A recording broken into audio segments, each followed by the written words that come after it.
There are powers on Earth too hidden to be seen, and conspiracies too vast to comprehend. For years, the world has seen fact distorted, reality manipulated, and the truth concealed. Join the Pierre Sebac podcast to uncover the real meanings behind ancient aliens and their symbolism.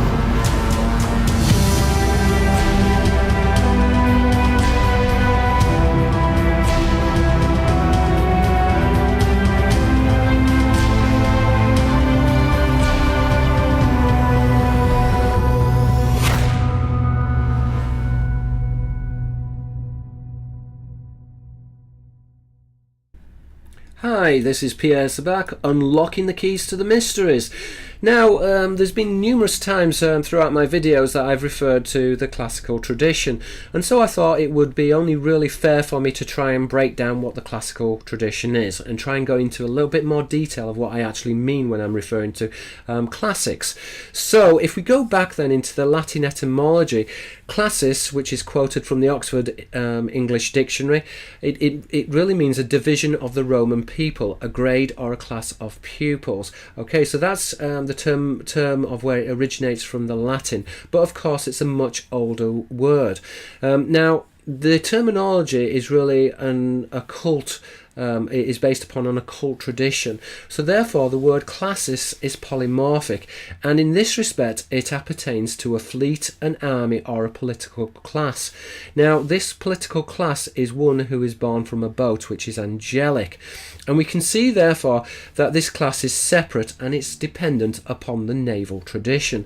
The naval tradition is another word for a noble or a lordship, one who is born from a boat.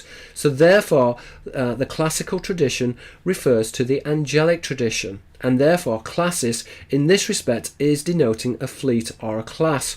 Now this refers to a hidden discourse or a hidden teaching, which is the classified tradition, and the classified tradition is based upon state secrecy. So therefore, if we want to try and summarize what we mean by class, the definition class is contingent upon one who is conceived from a boat, otherwise an angelic lineage. And I've made this relationship before, but it's really useful to press on this idea. So therefore, we have this relationship in in Hebrew, in the Semitic languages, between Malach, an angel, and Malach, a sailor. Again, we have the same in the Greek. We have archon, which is an angel or a ruler, and noarchos, which is a captain of a naval vessel. Again, we would see the relationship with the seraphim. Seraph, a serpent, sarif, a noble, Safina, a boat. So these are all word plays which are based upon the classified tradition or the naval tradition. So the definition of class is contingent upon one who is conceived from a boat, and this is an angelic lineage. It's divine, and therefore if we look at the word divine, we can split it between D, which is two, and vine, which is to combine or to graft together a bloodline, which is a human angelic bloodline or a noble bloodline. The word noble means highborn. It also is related to nobilis, which is knowledge, and this knowledge refers to the naval tradition, hence the relationship between noble and naval. The morphology of the B and the V suggested that a noble is one who is born from the naval tradition or lordship. Now this offspring is therefore the source behind class, and again is relates to class inequality, whether we have the Hindu strata or class inequality with the lower classes and the higher classes. But all this is dependent upon one's bloodline, whether one is noble or one is born from an angelic vessel. The angelic vessel in this respect would be lordship. So many of the problems that we're seeing within the world in terms of the unequal divisions upon wealth are based upon class conformity.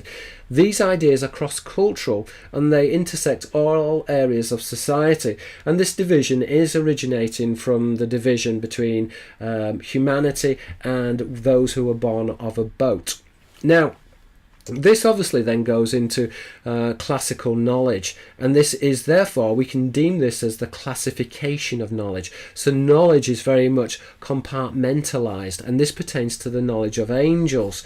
Again, many of these codifications are closely connected to panspermia, which is the planting of the Adamic man upon the earth. This in the Quran is referred to as the second creation, but in the Greek tradition this is known as panspermia. And therefore, this idea that humanity, or the seed of humanity, is brought to the earth and is planted upon the earth. Now, it's a very hidden and a very secret tradition. And these ideas are therefore concealed within the classical tradition. And the classical tradition itself feeds into the development of the parallel society. Now, the parallel society is the dialectic between human and angelic or alien agencies. Now, I refer to this as the seraphim cherubim dialectic, and the seraphim cherubim dialectic is this duality or division or dichotomy between knowledge between human and non-human angels. Now, the non-human angels are the seraphim are the jinn, the ruach Elohim, the high spirit. Seraph of fire denotes the seraphim. Those who are born of fire is a signifier of Sirius, Sirius Aster, the scorching star. And so the classified tradition is a secret tradition. It's a naval tradition. It's based upon the dialectic between the teachings of human and non-human angels. And this dialectic is therefore found at the basis of academia, it's found at the basis of all knowledge, and it's also found at the basis of the priesthood and the split within the priesthood as well, whether it's Protestant and Catholic, whether it's Sunni and Shiite. These are all divisions which encode the dialectic or the knowledge between human and non-human angels. And as I've mentioned before then, this secret tradition therefore is encoded in language, primarily through wordplay or paranomasia, other naming. So the terminology wordplay in the Greek, other naming, is a definition for a wordplay. And therefore the classified tradition is really connoting classis, which is a class or a naval fleet, which is the parallel society, the dialectic. And it therefore refers to the compartmentalization of knowledge, and this relates to classicus, or the naval tradition. Now, this again is very clandestine, and therefore the term classified describes the angelic or alien element which resides on the earth via its control and social structures. This control structure is government. Gubernatio is to steer a vessel. We have the ship of state. The ship of state is anchored to heaven, and again it has its parallel with the angelic ship, which can be represented as a circle. Again, the circle has connotations of the zodiac, and it goes into zodiacal into symbolism of the zodiac. But we see therefore that the control structure, it is divided out into whether it's the political parties, which would be the cabinet. The cabin again is a part of the vessel. We have the dock of law as well, which is going into scatological symbolism. Scaphology is the study of angelic signifiers within the religious or mythological tradition.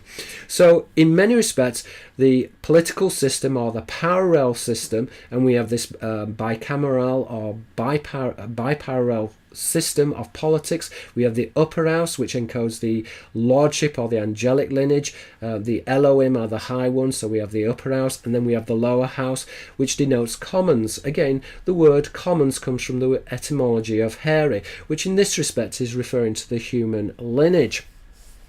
So it's useful to mention it here that the Latin word classis is polyformal. So polyformal is basically polymorphic symbolism. In other words, symbols often work at multiple levels, and one single word can have many meanings. And in symbolism, this is often found. So a symbol will have multiple meanings. It's polymorphic. So the terminology classis, which is a naval fleet or a political class, is redolent, therefore, of the governing or upper class. In doublespeak, an angel or one who is born of a vessel, in other words, lordship. In Greek, this would be the archon, which would be an angel or a ruler. In English, this is lordship. Again, in Hebrew and the Semitic languages, Malak, an angel, would refer to Malak, a sailor, and Melech, a king. In this respect, this would be kingship. Again, we have the relationship between seraph in Arabic, and we have the Sarif, which is a noble, and Safina, which is a boat or a ship. Again, this would be lordship. Now, as I've maintained throughout these little chats of ours, that this is an open secret, and this open secret is based upon the noble tradition, or the noble tradition is another word for the naval or angelic tradition, and is signified through classical symbolism. Now, it's important to mention here that classical symbolism can be represented as a key, and the key is very important within Freemasonic symbols as well. And this is why when I do my introductions, I talk about unlocking the keys to the mysteries, because the terminology key has this connotation of the classical tradition, which is the scatological tradition. And this is what I'm really trying to do with for my viewers. I'm trying to unlock this scatological tradition, which relates to the parallel tradition. It relates to the classical or naval or angelic tradition.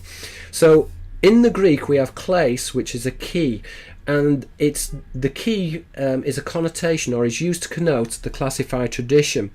Now, in the Greek, kleis, a key, it's semantic of kleo, which is the primary verb to shut or to close, which is interesting because, again, within the arcane tradition, the etymology of arcane comes from the idea of to close or to shut.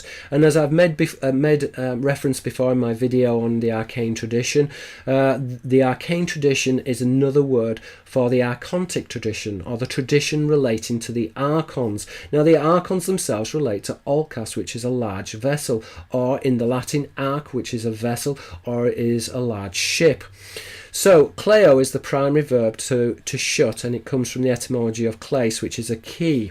Now, kleo, to shut, alludes to the compartmentalization of knowledge, and so therefore we see this relationship between the verb klau or klazo, which is to break into pieces. So the classified tradition is classified. In other words, we're dealing here with classifications of knowledge, and this classification of knowledge is compartmentalized. It's divided or sectioned off into areas of knowledge which are based upon learning or based upon understanding, and these are different degrees of initiation. So therefore the key can be seen as being an emblem. It's a motive which is used to signify the classified or compartmentalized tradition of knowledge.